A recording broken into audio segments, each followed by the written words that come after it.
Ako po si Carl, ang operator ng Machine 1 dito sa Audion 2. Ito po ang Machine 1 as of September 10, 2023. Ito po ang aking printer head area. Ito naman po ang aking capping.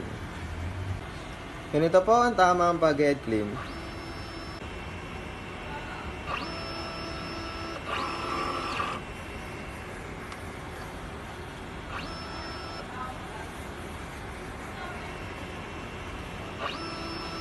Ito naman po ang tamang pag-check ng nozzle.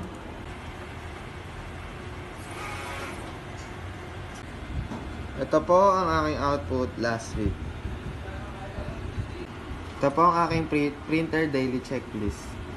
Ngayon po wala pa akong in-house order. Tumabals ko naman po, nakapagputsong po ako ng 5 white ink, isa sa cyan, isa sa magenta, 5 po sa powder. Ito naman po ang stock set unused. Sakto lang po ang stocks namin na good for 5 days.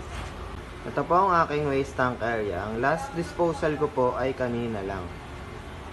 Dito naman po sa kabila ang aking AVR na may 3000 volts. Nandito naman po ang aking ground wire. Dito naman po ang aking ink system na naka-level. Yun lamang po at maraming salamat.